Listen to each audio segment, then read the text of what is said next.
Gaming has always been about split-second decisions. But what happens when we turn those internal debates into entertainment? Today, we're exploring a groundbreaking podcast format that exposes the constant mental tug-of-war every gamer experiences. The concept really breaks new ground in gaming content. Instead of standard commentary, we're getting this raw internal dialogue that research shows happens in 94% of competitive gameplay situations. What fascinates me most is how they've structured this dynamic between the emotional player and the logical inner voice. Studies in gaming psychology show this kind of internal dialogue can improve decision-making by up to 23%. Well, that's particularly interesting given how they handle those high-pressure moments, like when Mind analyzes the three-player engagement with that perfect mix of tactical awareness and dry humor. Speaking of tactical awareness, let's break down that first encounter. The way they balance raw gameplay with strategic thinking mirrors what pro players describe as flow state, where instinct and analysis merge. That reminds me of recent esports research showing how top players actually maintain two distinct mental processes during competition. You know what's really striking? The way they incorporate what gaming psychologists call performance self-talk, that constant internal narrative that can either enhance or sabotage gameplay. The data on that is fascinating. Competitive gamers who maintain positive self-talk show up to 30% better performance in clutch situations. Let me highlight something else that stands out. Their discussion of loadouts as both physical and emotional cargo. It's like they're tapping into what gaming researchers call the meta-emotional experience. That's exactly what caught my attention. How do you think this format might influence future gaming content creation? Well, looking at current trends, we're seeing a 40% increase in content that focuses on the mental aspect of gaming. This format could accelerate that shift dramatically. The way they handle those chat interactions really showcases the potential. It's creating this multi-layered engagement that traditional gaming content just can't match. And let's talk about those clutch moments. The synergy between player and mind represents what psychologists call integrated decision-making, where emotional and logical processes work together. The statistics on successful clutch plays in Battle Royale games show that players who can balance instinct with strategy have a 45% higher win rate. You know what's really interesting? The way they maintain that tension throughout the match while still delivering practical insights. It's like a masterclass in what gaming researchers call active learning through self-reflection. The educational potential here is enormous, especially considering that 78% of gamers say they learn better from experiential content rather than traditional tutorials. Looking at the broader implications, this format could revolutionize how we think about gaming education and entertainment. Imagine this approach applied to esports broadcasting or coaching. The market data certainly supports that.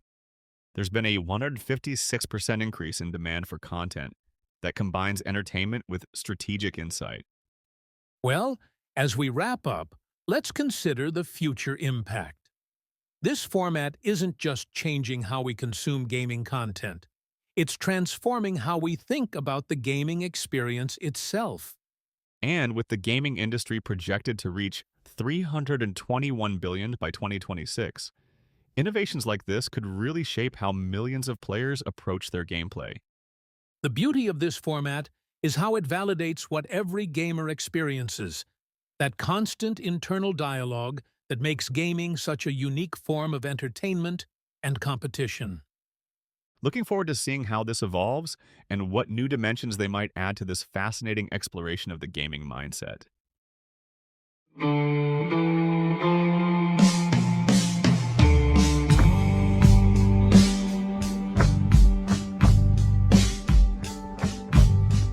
Gaming psychology might be the most fascinating window into human decision-making we've ever had. When millions of players willingly put themselves into high-pressure situations, we start seeing patterns that challenge everything we know about risk assessment. That's really interesting. How do you think these virtual environments shape our behavior differently than real-world scenarios. Well, let's look at what happens in battle royale games when players are massively outnumbered. The fascinating thing is that instead of triggering our survival instincts, it often produces this remarkable phenomenon where players become more aggressive. Almost like the perceived lack of real-world consequences creates this laboratory for studying risk-taking behavior. Exactly. And the data shows something incredible. In duo versus squad situations, players actually have a 23% higher engagement rate than in balanced team fights, completely defying conventional tactical wisdom. You know what's really striking about that statistic? It suggests we might need to rethink our understanding of how humans assess risk under pressure. The psychological concept at play here is what researchers call advantageous disadvantage. When being in an underdog position actually liberates you from traditional strategic constraints. Like, when you're already expected to lose, you're free to try the impossible.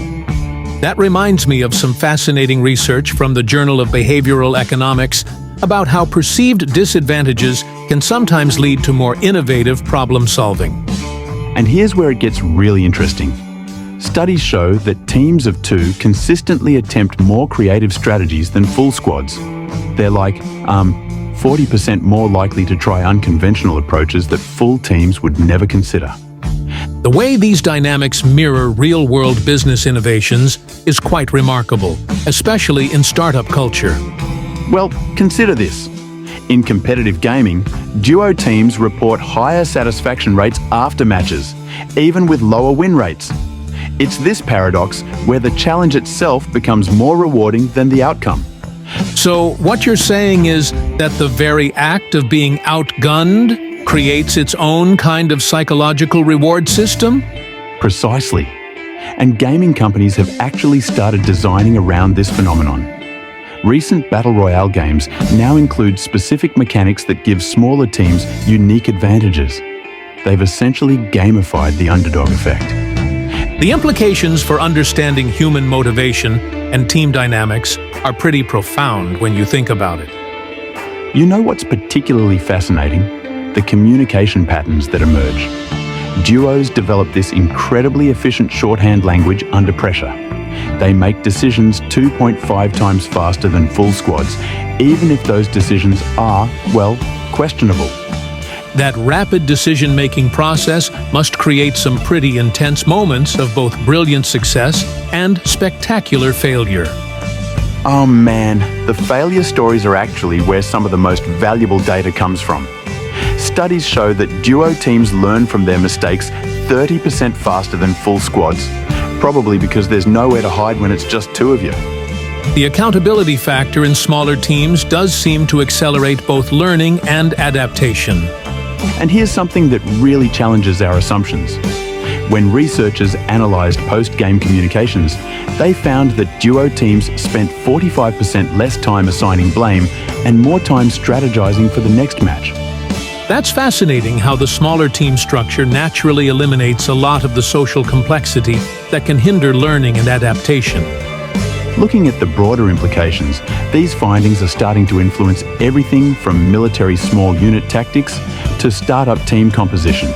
Like, companies are literally studying gaming duo dynamics to understand optimal team sizes for innovation projects.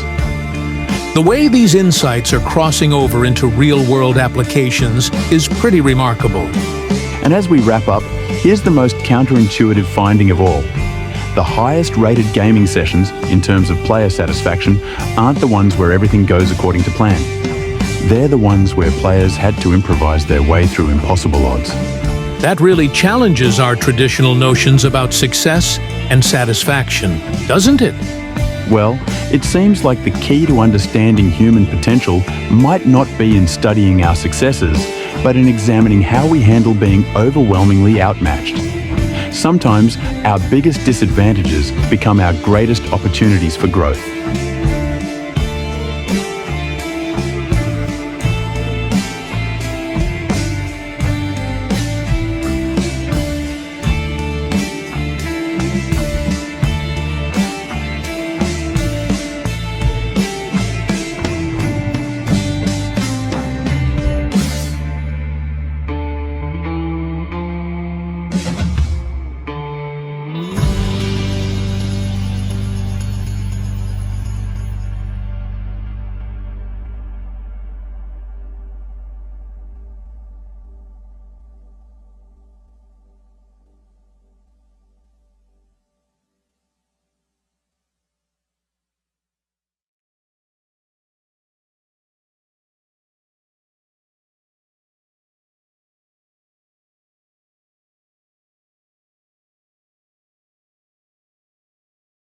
you.